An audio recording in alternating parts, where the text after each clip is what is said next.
back in the same, like, cook, cracking the same, and make sure y'all like, comment, subscribe for more of this good content we got going on here at TNN Trap News Network. It's that good news you can use. That good knowledge, though, you can't get nobody's college, though, big dog. Like, comment, subscribe, like, comment, subscribe, like, comment, and make sure you subscribe to everything we got going on here at TNN Trap News Network. Good news you can use. Good knowledge, though. You can't get in nobody's college, though, big dog. Like, comment, subscribe, tap in with that tap in to make sure you are, in fact, tapped in with that good tapped in. You feel me? Tap, entertain.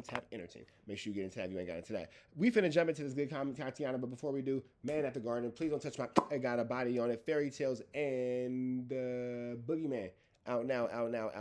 Get into that if you ain't got into all that. You feel me? Like, comment, subscribe, and make sure you hit that good subscribe button, man. That's not a Temu shirt, man. I'm trying to tell y'all, that's that good Sloss and Swap Me. That's that good Slossiana Swap Me Honor, you feel me?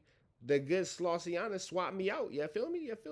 We finna jump into this content. Let's slide over here and see what Adam22 and Officer Rat is talking about. Let's get into it. Let's go. That cost. Right, that makes sense, yeah. So what he would do is, he would call everybody he knew. Hey, bro, boom, boom. Like, I wrote checks for, like, he'd be like, yo, 9U short, 18 shoulder pads, and 6 helmets.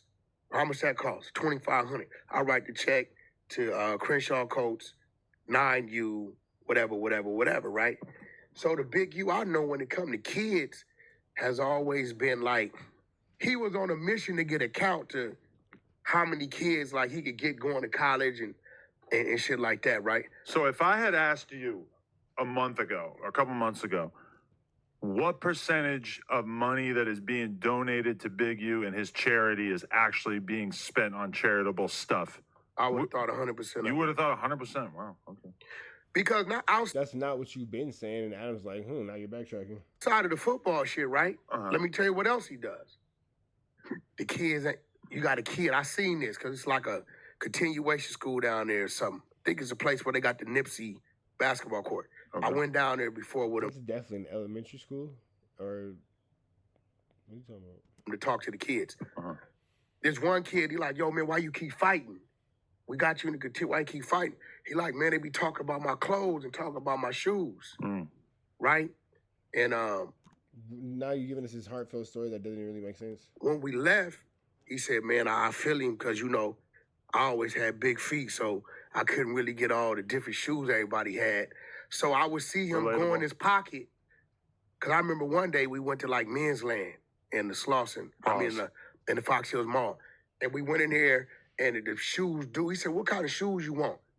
And the shoes he wanted, they was like $600 shoes. So when we went in there, he told him, like, hey, bro, these ain't for me. Can you work with me on the price? Because they for a kid, a distressed kid. So I would see him go in his pocket and do that. I would also see him really.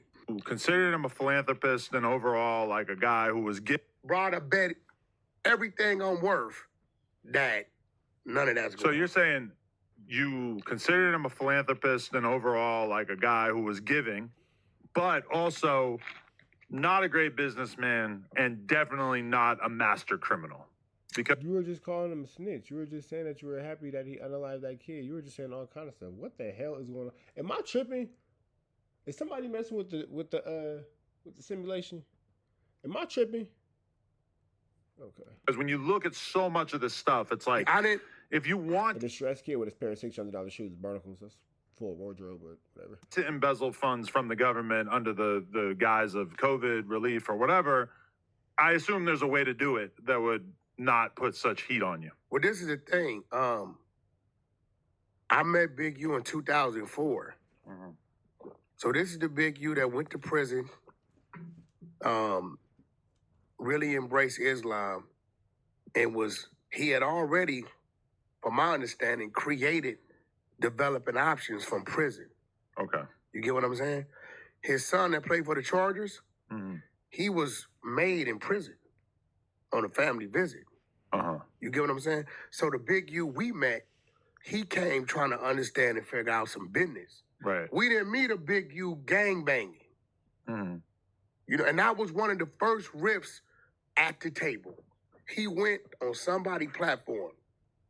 Breakfast Club, he went to somebody's platform and said, if he would have been out, Death Row couldn't operate. He said that on Vlad. I was just about to ask you about that.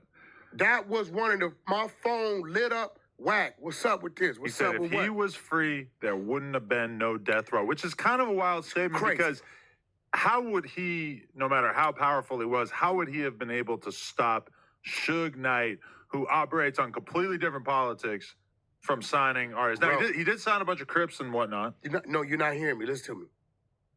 I told you earlier, I got blowback from how close I was getting to him. First, it was even letting him come to the table of business, because our whole movement was. Well, we already know that WACK doesn't do business with any Bloods. He only does business with Crips. For whatever reason, WACK does not do business with Bloods. Can't nobody make no money with war going on. Mm-hmm. So if I got these artists and I'm beefing with you, and every time we do a concert or a club or a video shoot, y'all showing up, shooting it up. And then when we hear you doing something with yours, we doing the same. Ain't nobody benefiting from that. So it's like, okay, you got one artist, cool. You got so if it came, let's say Big U had T.I., right? But we put him with T.I. If a problem came up with somebody was like, hey, we want to book T.I., or hey, we got an issue with T.I., instead of that individual approaching T.I., they'll just talk to him, and then we'll let Big U go talk to T.I., and they find resolution. So this is why from like 2008 to about 2018, 19, you wasn't hearing video shoots getting shot up, niggas getting robbed at the studio. You saw an increase of Crip and Blood concerts through K-Day. That's where SKG come from. You know, my man AD, to where now we got Crips and Bloods on the roster. Backstage. You said that AD was a snitch on the case. We got 100 gang members, niggas beefing, but it's all love because everybody there is tied to somebody at the table. Let everybody get their money, everybody stay safe. And so now people was running into people and it was all love. So that's what we was doing. I tried to, every meeting I had, but my Korean, back down, I was doing business with a dude named Johnny Yee out of South Korea. I took Big U to the meet. What the hell does any of this have to do with anything? Not because he was part of it, because I wanted him to hear it. So now you know if something pops up, we have a resource over there. He might be in New York and they're like, yeah, Big, we trying to do this in South Korea. Know what he gonna say? I can get it done. He'll just call me on the phone with this dude and we work it out. But this what I'm reading, what I just heard last night, I don't know that guy. Based on what I'm hearing from a lot of people, I haven't personally read through the indictment, but everybody I know who has spent some time reading the indictment has basically texted me and said, Big U is fucked. They had like bugs in places, I guess, where they thought it was safe to talk at. Right. You know what I'm saying? People worry about their phone. They don't worry about there being a bug in the room. Like, this is it's a lot on there. It's a lot on there, and it's a lot of people that gave statements or whatever, right? But y'all don't. I've never. Me and Big U never sat down and said we're gonna go extort this dude or rob this dude. It was always a conversation on how can we fix a problem. This is going on. Hey, bro, don't you know such and such? Yeah, can you give him a call because such and such called, said this is going on. Let's see if we can work it out. That's what we was doing. It was called, the movement was called Bridging the Gap. And you know, and I would get my plugs. We all shared our plugs. Like, I met Marley Marl through Big U. Right? Remember Marley Marl's the same dude on camera getting beat up by Loose Cannon and his friends, and they whooped up Marley Marl. It was no different than, yo, Marley, this is my brother WACK, this Marley. Y'all exchange numbers in case y'all need each other. This what WACK does, this what Marley do. I got a platinum record out of Marley. Right? K Slay and a few other my people, Big U, met directly with me to where they didn't have to call me to talk to each other. Because if we all moving as one, you know we moving as one. Right? So, but I'm not saying it didn't happen because that'd be a disrespect to the family. I already did that because I thought they was trolling me with the initial call. Right.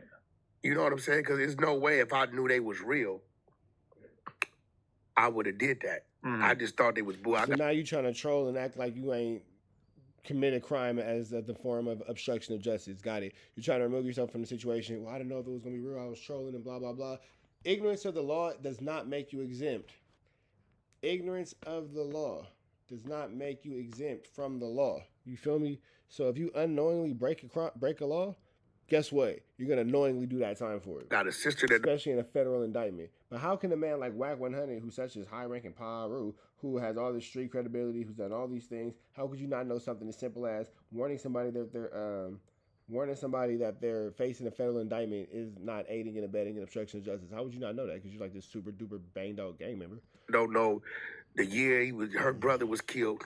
I got a lady claiming to be the mama telling me the police told me they gonna do this. And I'm like, lady, ain't no police telling you when they gonna go, because I know it's putting dude in jeopardy. It's putting him in jeopardy. You know what I'm saying? But a sympathetic officer, detective, or whatever could mention casually. It's not practical though. It's not something I would consider normal. But you know, if he felt for the parents, he maybe wanted to kind of tip them off on what was going on. Yeah, but see, this is the reason why they don't do that. Yeah, because the parent could go. But you know, if he felt for the parents, he maybe wanted to kind of tip them off on what was going on. Yeah, but see, the same way WACK tipped off Big U on what was going on. This is the reason why they don't do that. Yeah, because the parent could go tell somebody, and then it comes out.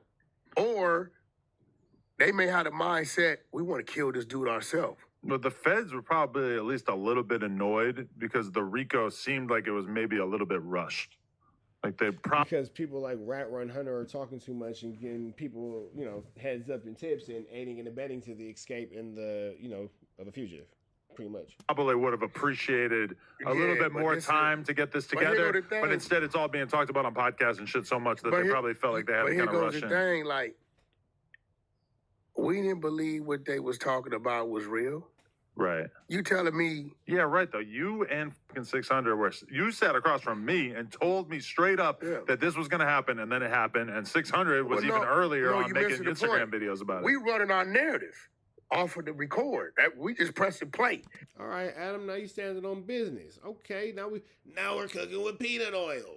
Shout out to Sharp. Right. Same way he ran his narrative on me when he sat up there with all these other people. Stutterbox called me the other day. He said, WACK, I feel bad, even though we got our issue. The only problem with it was... He said, even though we got our issue, the dude called me and asked me to do that. Because Box don't do media. He said, bro, Big U called and asked me to do that. You get what I'm saying? So it's like, yo, this fool was really like trying to run it. He was trying to run a narrative on me. So you got to remember, right now, you got some people out there, Joe Budden probably being one of them, a few of these other little podcasters. What the hell did Joe Budden got to do with this? That they just said some shit, right? And you probably can say some shit back, but it ain't strong enough, right? But the minute you get some bullshit, whether it sounds true or not, if you get a group of people and this what they pushing it, you're going to run with the narrative. Because 10% of the people, regardless, they can come out and say it's fake. They still going to believe it. 10%, if not more, call me CS2 back every day. But hold on, let's be real, right? Am I right? People still rolling with that. Has nothing to do with what the topic is. So he ran his play. So when I'm running my play, I'm really trying to antagonize him with his sign-ups. I know football season is coming up. Wanting to with the football players. Bro, once you firing scuds at each other, bro, it ain't about if it's real or not, if it's right or wrong or not. It's just about, is the shit gonna be effective? This is social media, bro. Come on, we sit up here with people to where they be telling their stories, and we looking at WACK is trying his best to remove himself from the situation, trying his best to create plausible deniability and separation from this case, but you've already said too much, big dog. The jury's going to eat you up. The court is going to eat you up. Any basic DA in their first ever fresh out of whatever school they go to be a DA is going to destroy you. Each other like this motherfucker, lying like a motherfucker. But we still ask them questions about their lie that we think, you know why? Because it's interesting to the viewers. But the only problem is that when you and Luce are sitting here telling me that Big U's about to have this murder put on him, this is coming after the initial allegation that Big U had advanced knowledge that Nipsey was going to get killed. And then even beyond that, Luce sat right here and told me that basically that Eric Holder was about to make a statement. He basically insinuated that Eric Holder was going to tell on Big U. Listen. And that Eric Holder was going to get out the next day. Now, That's insane. No, but hold on. Now, when he says this type of shit, right? Right. Because they got that the thing where Like, the script writes itself. Let's just let him keep talking. Big U's watching the live, and it says justice for Nip, and he starts laughing. That was right. damning. Okay. When Black Sam did his interview, now I'm gonna show you how calculated this is. When Black Sam did his interview and kind of like authenticated the DJ Khaled shit, right? That's when Loose Cannon comes with what? Eric Holder's by King Buck Wild. WACK did admit that he was in the Main Street Crip paperwork saying that he was a victim on the wiretap. He's in this paperwork saying he's a victim on the wiretap.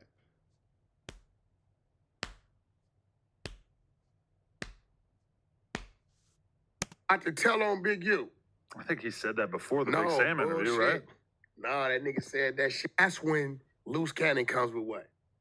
Eric Holder's about to tell on Big U. I think he said that before the Big Sam interview, right? No, that nigga said that shit because he running his narrative. See, it be a lot of shit being said that y'all don't know. So let me tell you what Loose Cannon's nemesis was with Big U. What? You know who it was? Loose Cannon's mind says, any and everything Alex Alonso does, All right, man, we finna get out of here. Like, comment, subscribe, man. Like, comment, subscribe. Like, comment, subscribe. Y'all stand kicking in the chat. Red dots to the left. Y'all know the rest. Free Avenue Angel tweets free.